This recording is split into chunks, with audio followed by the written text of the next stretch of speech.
Hey guys, Scare9 here and welcome back to my channel today, and in this video I want to go ahead and do a breakdown / comparison of the Redrix's Broadsword and the Luna's Howl. I have recently acquired the Luna's Howl. You guys know the Redrix's has been my favorite weapon since it launched last season. Both of these weapons are highly coveted throughout the community, not only for PvP, but also for PvE as well. So I thought what we could do today is break down everything and just see which one is better in different arenas within Destiny. Now I do just want to give a slight disclaimer: when I start talking about the PvE side of Destiny, I might be showing some raid footage because that is a very good place to just go in solo, kill a bunch of ads to show off how awesome these weapons are. So if you're not wanting to know anything about the final encounter of the Last Wish raid, probably don't watch that. You can still watch the PvP portion of it, but you know, it's just a little bit of footage. I don't show any of the mechanics. I just show a little bit of what the boss looks like and a little bit of the room, just killing a bunch of ads. So keep that in mind. And before we start, I do just want to say that all of my time to kill values came from a chart made by Dreamwalker over on the Destiny the Game subreddit. He does these absolutely fantastic Excel sheets that feature breakdowns of these types of things, and as always, I will have that linked down in the top of the description down below. So to start off, I do just want to go ahead and take a look at these respective weapons and what makes them really good, and of course that's going to be their respective unique perks. The Redrix's Broadsword has the Desperado, which makes it so that when you are reloading while Outlaw is active, you increase your rate of fire to pretty much uncapped. You can just pretty much fire it as fast as you can pull the trigger, and so obviously you have two states of the weapon that vary drastically: the part where the perk is not procced and the part where the perk is activated. So this just makes the time to kill a little bit more crazy to average and get basic numbers. So this is what we're working with according to that chart I mentioned earlier. When the perk is not procced, you have a 0.67 second time to kill if you are shooting an enemy with a 0 resilience and you are hitting all headshots, or a 1.6 second time to kill if a person is running full resilience and you don't hit any headshots. So obviously you cover the whole spectrum here. That averages out to about 1.1 seconds on average for a time to kill without the Desperado perk active.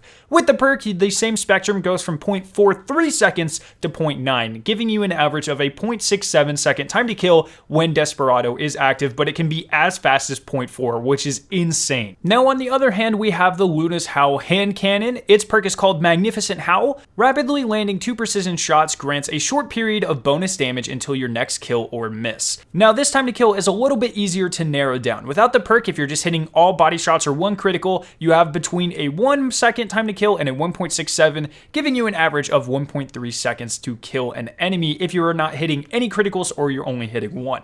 When you are hitting those 2 critical shots, the perk automatically procs and you drop down to a consistent 0.67 time to kill that does not need to be upheld. You just need to hit those 2 precision shots. No matter where you hit that enemy next, you will kill them, meaning that it is a consistent 3-tap with the perk activated, being a very solid 0.67 seconds time to kill. So obviously they have very similar time to kills. The Redrix's Claymore ideally has a slightly faster one, but once again, that means you have to hit 6 headshots while in that Desperado mode, which was pretty insane. You would have to be very, very accurate and be running a ton of counterbalance mods. So now that we have the base information out of the way, let's go ahead and compare these things in PvP. Both are obviously amazing choices for PvP. They were designed for Crucible. They are Crucible-based rewards. Thus, they are going to be highly coveted and once again, extremely effective in this arena of Destiny.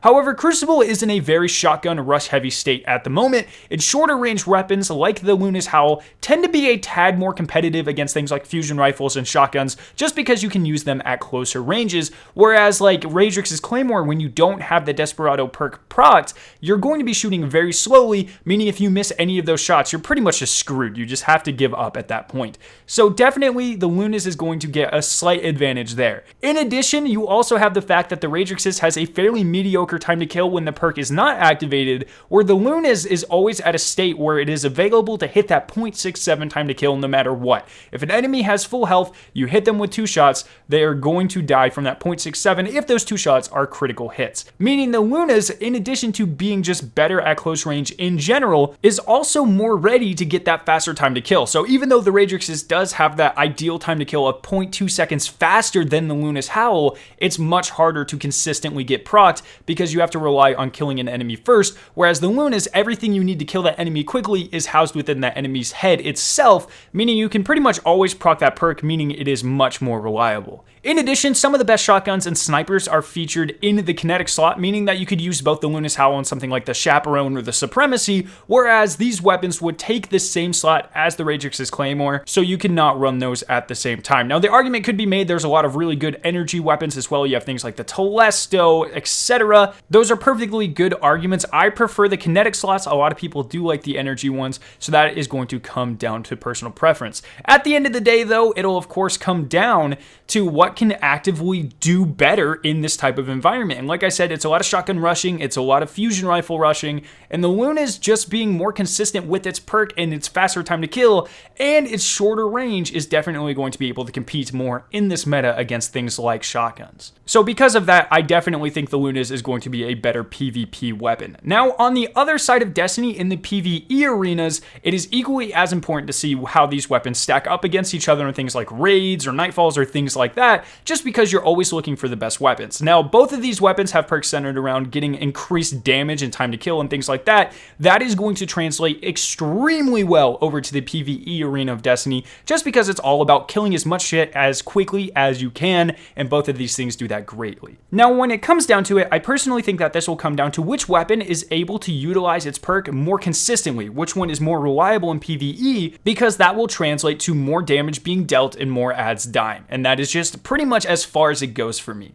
As such, I think the defining factor is that the Luna's perk actually stops working every time you kill an enemy. In PvP, that's pretty good. In PvE, that's actually counterintuitive. When you have something like the Redrix's Claymore Desperado perk that actually continually stacks every time you get a headshot, it is extremely effective because the Redrix can just go on these entirely menacing onslaughts of death, just destroying everything in its path. Whereas every time you kill something with the Lunas, you kind of have to recuperate, get another 2 headshots just to kill another enemy, etc., etc. And whenever you're not proccing that perk, it's essentially just a regular precision hand cannon. In addition, I think it's also worth noting that things like the Ikelos shotgun and the Ikelos sniper and things of that nature also take up your energy slots, which means you can't run it at the same time as the Lunas, but you can run it already at the same time as the Redrix's, which I've determined to be a little bit better based on my personal standards, meaning that you can not only have the better primary in your kinetic slot, but you can also run the best weapons in your elemental slot as well, which is very, very useful for things like raids